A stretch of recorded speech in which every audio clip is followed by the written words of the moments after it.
we'll go visit. We'll have a good time. But just so you know, we're not moving to South Florida. And, I know for me, when I stepped off the plane, I don't know what it was about that, but I knew that I felt in my spirit God saying, this is where I've called you.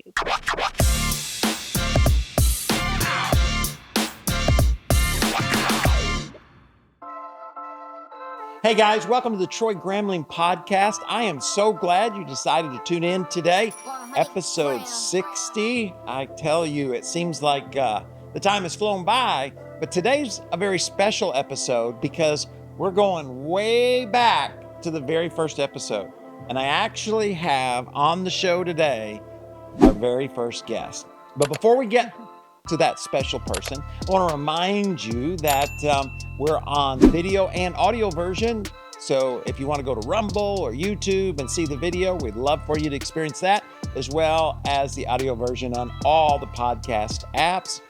And subscribe, share. It does make a difference. And our goal with this podcast is to talk to a bunch of different people from different walks of life so that we can learn from them and become our best expression of ourselves. And so today we're going to talk to my beloved wife, Stephanie. Yes. Welcome to the podcast, Steph. Thank you. I'm honored to be here. You were invited. You were on the very first one. I was the very first one. And here you are again. Yeah. It only took me 59 episodes to invite you back. To invite me back, yeah.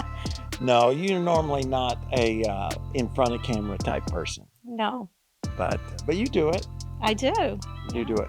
So I thought what would be cool is Easter, actually Good Friday. If you're watching this on the day it drops, Good Friday is tomorrow. Yes. And then you've got Easter, and that's always a big weekend, and we're trying to share the gospel, see folks come to Christ. So I thought we'd go back almost 35 years ago when I got married, and share. You got an interesting story about how you came to Christ, and it begins when you were just a little kid. Yeah. So why don't you tell us about that? Yeah. So when I was young, probably, I don't know, maybe 7, 8 years old, I walked down the aisle, at a church service. Actually, I think it was some type of kids event we were having. And my best friend and I, but our pastor had come to us and, he said, hey, he started talking to us about getting saved and, don't you think it's probably time? And so, of course, if the pastor said it, that must be what we needed to do. Right. So that night at the event, when they gave the invitation, my friend and I both walked down the aisle and, said the prayer, accepted Christ and even got baptized. And so, in my mind, I was saved, I was a believer, and really wasn't until, and I was kind of in and out of church, after that, and not really connected in church, not serving, but just kind of hit or miss. And you were a big sorority girl. I was in my college days. What sorority were you in? Alpha Gamma Delta. Alpha Gamma Delta. Now, do sororities have guy parts? Like is there a Alpha Gamma Delta guy version? No. They have fraternities, but not. They're all different. They're different. Yeah, they're different. So, so that was my college days. I was all about that, and not necessarily. Not really connected in church. And so, it wasn't really until I met you and, we started serving together, going faithfully. I mean, you already had been, I know you grew up, were raised in church and, it was a big part of your life. So we started serving together and, I started to feel convicted, that nudge from the Holy Spirit that, I had walked down the aisle at a young age, but I think, looking back, I didn't fully understand. Basically I did it because the pastor said, it's probably time you got saved. And so I didn't fully understand it all. I did it because I was told that's what I was supposed to do. So, but I started feeling, convicted that I had never really trusted Christ. And so, This before we even got married? This was before we got married. Yeah. Yeah. Just going to church. Yeah. Yeah. And so, really just dealt with that conviction for, for quite a while. And then, we got married and, in my mind, I still was fighting that. No, I walked down the aisle. I was basing it on because I'd walked down the aisle, I'd said the prayer, I'd gotten baptized. So I must be, I must be saved. I must be good.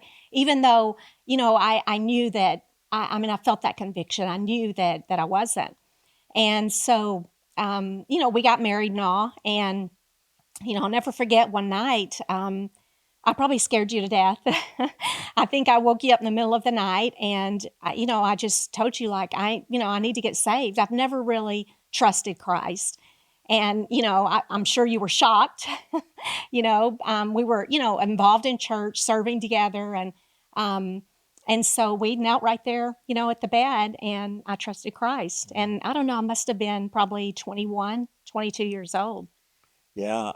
Because you woke me up and you were crying and all Yeah, that, and yeah. I'm just like You were trying to figure freaking out. out. Yeah. I think it took me a while to like, no, everything's okay. I promise. It's just, I'm struggling with this and I need to get this right tonight.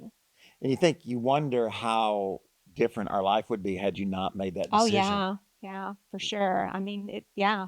Because It not could be only would you not drastically be a different. believer, but how would it even affect our marriage Right.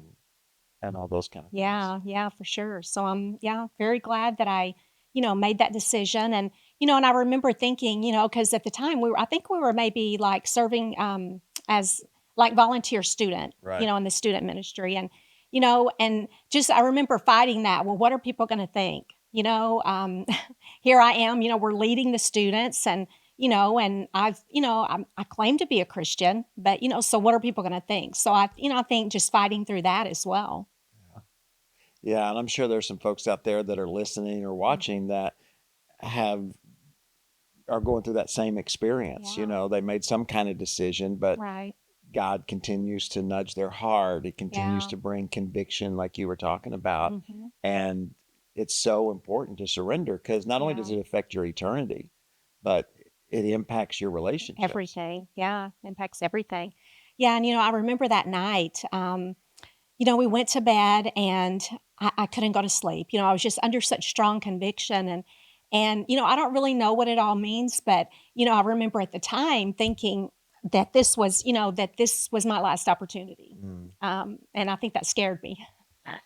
Well, it's good because, and also I'm, at the time I was kind of, following God's nudge towards the ministry. Yeah. And at first you weren't really, Right. wanting to go in that direction. Yeah. And it wasn't until you made this decision that kind of changed everything. Yeah. Yeah. Well, we had we were both in school and, you were going to be a coach and teach school and I was going to be, in education. And, I felt like we had everything planned out. I'm a planner and, and then, you tried to change the plans on me and you did change the plans on me. But yeah, so it took me a while. But, when, looking back, when you first started talking to me about it, it was before I had truly trusted Christ. Yeah. And so, I remember just the struggle with it. I didn't grow up in a ministry home by any means, and nor did you. So just thinking, well, what does this mean? Like being in the ministry. So, and then we just kind of dove in, I guess. We did a lot of learning along the way. Yeah, but now we look back, and I don't know how it's been over 30 years since we've been in ministry, and to me the biggest blessing to that is the kids and then seeing the grandkids. Yeah, for sure. That's a huge blessing, and like you said earlier, I know that had I not, made that decision that night, I often think about how different, our life would be. And, all three of our kids, are believers, their spouses, they serve in the ministry with us. And, what a true blessing that is. Yeah. Yeah. A lot of times people divide the spiritual on one side and their marriage over here and their business over here, right? They divide it all up when in reality, they really do all fit together. Yeah, they do. There's some folks I'm sure that are listening or watching that may be struggling in their marriage and think they have a marriage problem, but it might just be a spiritual problem. Yeah. Or somebody at work, because because when we're not surrendered to God, it impacts just the way we perceive everything. Yeah. Even once we trust Christ, when we get sideways or we drift from God, Yeah. it's kind of like, when you get sick, or you might get sick in one part of your body, but it's in the other part of the body Right. you hurt or whatever. Manifests kind of in Yeah. other areas. And I Yeah. think the spiritual side Yeah. does the same thing. Yeah, for It can sure. manifest itself at work, or it can manifest with a friendship, and you don't realize it Yeah. because you don't necessarily connect them together. Right. But then when you align this, where we need to be with God, it tends to impact all those other areas of our life. Yeah. I think definitely our spiritual life just, it impacts every area of our life. And, I remember when, I made that decision and, I was confident, as we knelt there at the bed that, that I had made that decision, and I remember how, my whole outlook, changed. Yeah. Yeah. No, I remember just your perspective, on ministry and all that, while we were involved in serving and doing all that, but Yeah. there was just a peace that you had Yeah. after the fact that, I didn't know necessarily what it was, but that you didn't have in the same way before. Yeah. No, for sure. For sure. It changed everything. And were we at Mount Zion then, I think? Um, I can't I think, remember. it was at Mount Zion. It was. Yeah. Um, Mount Zion Baptist Church, Walcott, Arkansas. it's funny too, when you think about back in the day when we were doing youth ministry, Mhm. we eventually got paid part-time, Yeah. but we never really did youth ministry full-time.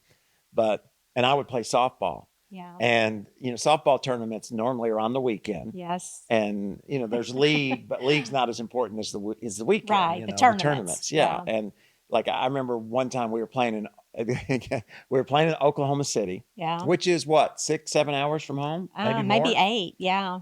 And so we play all day Saturday, and we played too late. Yes. We should have left, but I'm like, no, we got to, Yeah. So we played the last game we played on Saturday. The team stuck around to play on Sunday, but we Yeah. had to be back for church.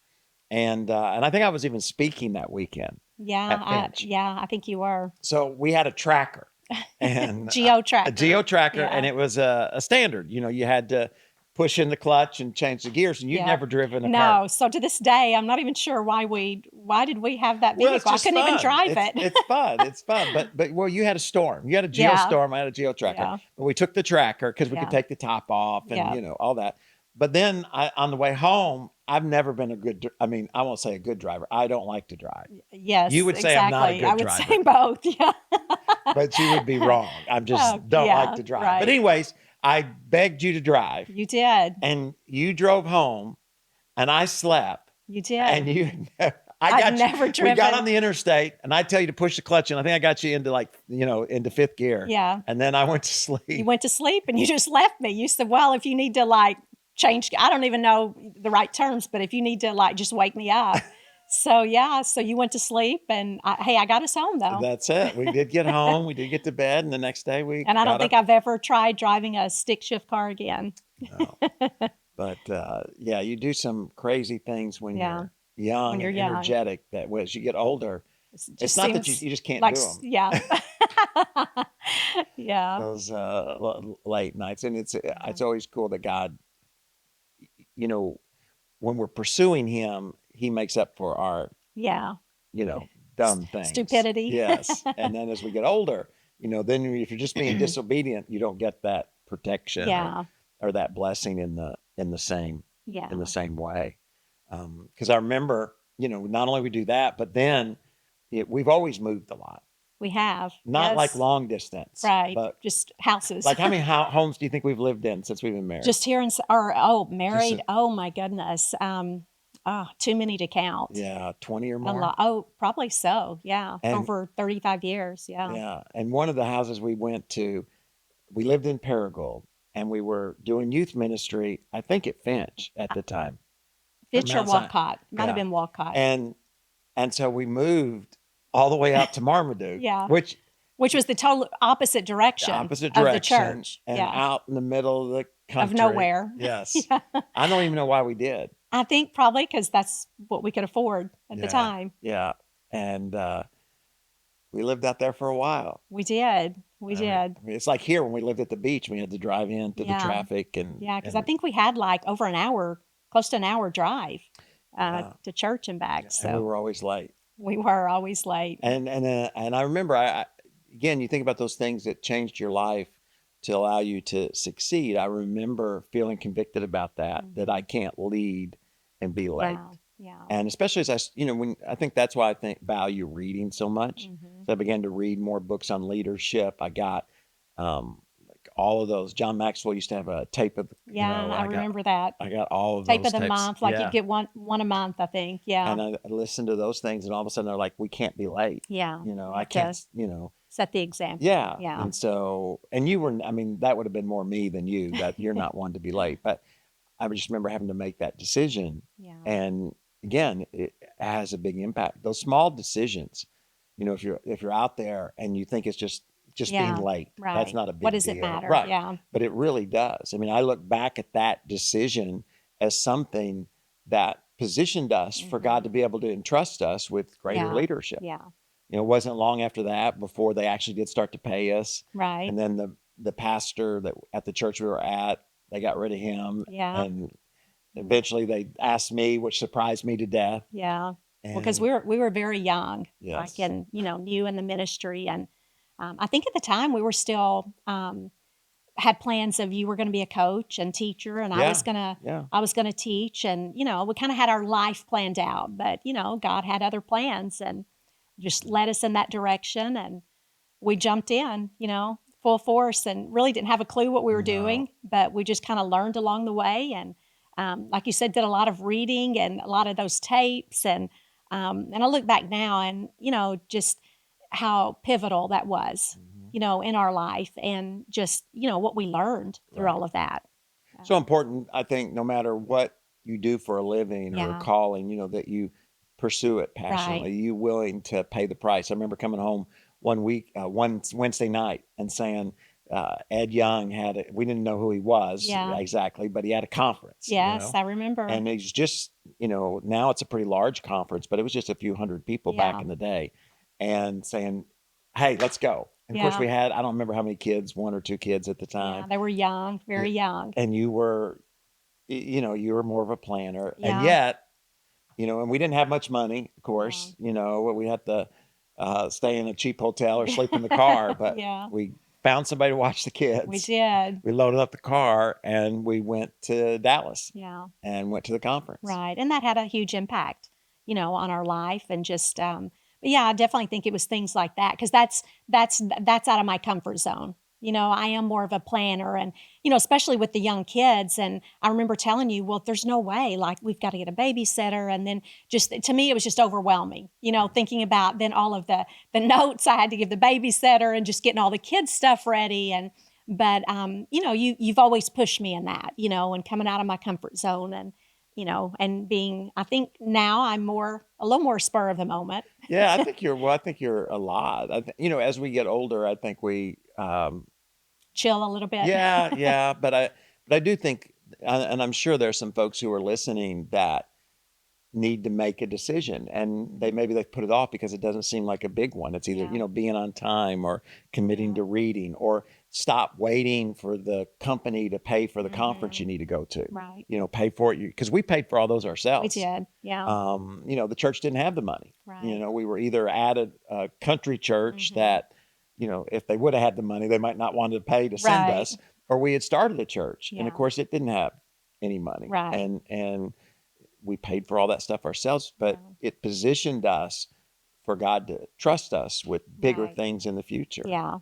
And I think that's so important. And I just want to encourage anybody that's listening today, do it. Yeah. You'll And I never regret remember, it. at the time it was very stressful, the conferences that we went to, and the resources, the John Maxwell thing, which probably wasn't a whole lot at the time, but it seemed like a whole lot because, we didn't have anything. And I remember it being very, very stressful. But I, look, of course, always looking back, you see the benefit of it, and, how, I know that we're where we're at today because of, of those decisions. That would have been easy to not do it and think, well, once when we have a little more money, then we'll do those things. Or, But we've not, no, we're gonna do this. We're gonna invest in ourselves. We're gonna, when we felt the nudge, like we were supposed to go to a conference or, supposed to, join a tape club or whatever it might be. Just jumping in and, and really trusting God. If He put this on our heart, then, we just need to trust Him in this. And then after, it's a lot of times once you do trust him, we did that on several occasions. And then I don't know how it got delivered, but a book got delivered to our house that was The Purpose Driven Church. Yeah. And I had no idea who Rick Warren was. Mm-hmm. I don't know how that book got there, Yeah. but I read it and I thought, man, we need to go. But that was in California, Yeah. which was, growing up in little town Arkansas, that was just in Right. another world, and thought there's no way we can Mm-hmm. afford the plane ticket or get there. And then we had a couple that was a part of John Maxwell's ministry, come to Yeah. find out, who actually used their miles Mm-hmm. because they lived in San Diego Yeah. to fly us to California, Right. let us stay with them. Yeah. And we actually got to go to the Purpose Driven Conference. Right. And I think had we not used our own resources early on, Yeah. we would have never, God would have never blessed us with that Right. opportunity. Yeah. That was truly a blessing. Yeah. And again, it has a big impact because you learn things Mm-hmm. that you just can't learn without, stretching yourself, Yeah. getting out of your comfort zones. Yeah.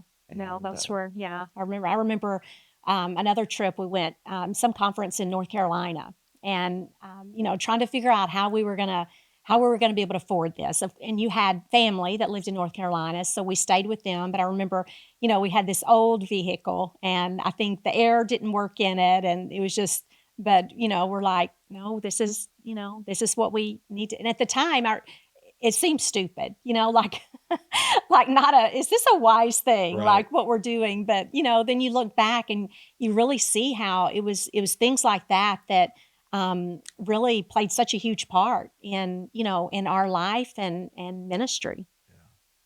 And I think anytime you talk to somebody who's experienced success in any area of their life, there's always those moments and there's those decisions that again can seem crazy Mhm. or seem, small. And, I know I've already said it several times in the podcast, but I know there are some folks who are listening or who are watching and they just haven't made those decisions yet. Yeah. And maybe they're afraid to, or maybe it's just so tempting to wait for Yeah. something to happen Yeah. and then to act. Yeah. And, that always makes me afraid because I think, well, what have I missed out on? Yeah. And what, for me, one of the great examples is writing, is a book. I've talked about a book and everything, and finally we've got one coming out in the summer. But Yeah. I think it would have happened a lot earlier had I been a lot more aggressive. Yeah. And I think my fear, Right. because writing's not something I feel, or spelling is not something I feel confident about, Yeah. and grammar is not something I feel confident about. I mean, and I think putting it off, just kind of waiting for Right. God to do something, Right. that a lot more could have happened with that a Yeah. lot earlier had I been more trusting and more obedient. Right. Yeah. No, and I think that's, I think oftentimes we do let fear keep us from doing those things, and then you look back years later and, realize, that what you missed out on, and you've been great about always pushing me in that, that, we're going to trust God in this, whether it's, not having the money, but still we load up and go to a conference or, purchasing a book or whatever it might have been, especially back in the early days when, finances were very, very tight. And, Or but moving here. yeah, I mean, we didn't know anybody, Yeah. and it was after the failure in Little Rock, Right. and you went back to work. I remember yeah. you crying every morning because you had to drop Yes. off Bailey, Yeah, Bailey she was a newborn. I think she was, when we moved here, she was just 4 or 5 months old. yeah, 3-4 months old. So it was where in Arkansas we had kind of gotten to a place to where during a season, I didn't necessarily feel like I would always be at home, but during the season when the kids were young, we'd gotten to a place where I was able to stay at home and during that time. And but then we moved here, and of course the cost of living and everything. So that was a difficult season all the way around. And we didn't come for this position. Right. I mean, we did, We didn't really know what we came for. Right, right. We just knew we were called here. And I think you felt that more from the beginning. For me, it was another one of those things like, whoa, this is like a big change. Like all of our family was in Arkansas. That's all I had ever known. And pretty much you as well, growing up in Arkansas. And so to leave everything we had known and pack up, we had 3 young kids. We had a newborn. And, for me, that was a lot. It took me a little while to get there, where I was. But I think for me, it was when I stepped off the plane. And because I think I even said to you going, like on the flight, We'll go visit. We'll go visit. We'll have a good time. But just so you know, we're not moving to South Florida. And, I know for me, when I stepped off the plane, I don't know what it was about that, but I knew that I felt in my spirit, God saying, this is where I've called you. So, that was a cool moment, It was 24 years ago. It was 24 years ago. And here we are. Yeah. Well, and we're not anywhere special. I mean, Yeah. God cares about everybody that's listening today in the Right. same way. It's just taking those steps of faith. It's Right. trusting. It's being patient. Yeah. None of it's happened as quickly as we want it to No. happen. And, you just got to get up every day and continue to believe that it's going to happen. Yeah. Even as we dream, we're not done. And, Right. we know there are continued sacrifices to make. And so it's just getting up every day. Okay, God, is today the day? Is something going to happen? Is the opportunity going to position itself? Yeah. And if it doesn't, then you just, move forward again. Yeah. And marriage is what we've been talking about on the weekend. And to me, it's so important because success is so challenging at whatever somebody's pursuing. I can't imagine having to pursue it without you. Yeah. Because when I'm discouraged, you're there. When you Right. get discouraged, I'm there. And then to be able to run after this together, Right. and parenting together, and the financial challenges Yeah. together. And so who you date is such an important decision. It is. I guess probably one of the most important decisions you'll ever make. Yeah. And you just got lucky. I did. I was blessed. Do you remember our first date? I do. I was working. I was going to school full time and working pretty much full time. You were a manager. I was a manager at a clothing store, Tempo in Jonesboro, Arkansas. And you picked me up there, and I think we went to the movie and maybe out to eat. Yeah, I remember very well. July the 15th, we'll have been married 35 years. That's a long time. That is a long time.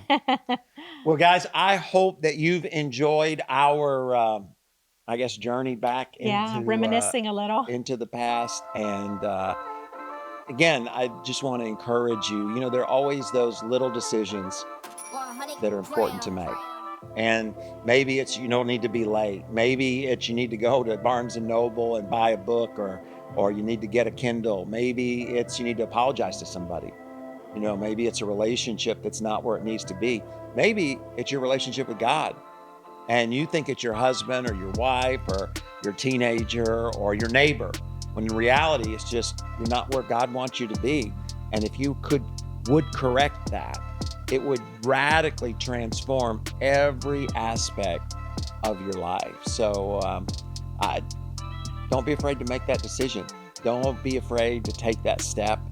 And you might be surprised what God's got in store. Yeah. Don't give up and don't surrender.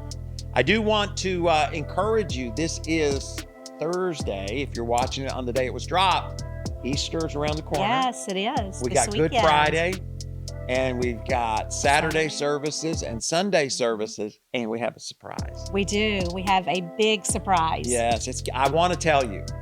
But I mean, you that can't. You podcast- can't. Y'all It's are a my surprise. podcast folks. I mean, I want to tell you, but Stephanie won't let me. No, it's a surprise. You got to be there on Easter weekend, That's right. and we'll tell you. So, and if you're outside of, where we have campuses, we have an online campus, and they'll get the secret as well. So whether you're in person or online, it all counts. Yes. Not only in our book, but in God's book as That's well. right. That's right. You do not want to miss this big secret that's going to be revealed on Easter weekend. If you haven't already, subscribe to our podcast. Share it with somebody. Maybe somebody needs to hear what God's done in our life. We're not anything special, and He'll do it in yours and in the life of the folks you do life with as well. And you know what? We'll see you next Thursday as we talk to somebody else that has something to teach us about how to do life. God bless, and we'll see you next time.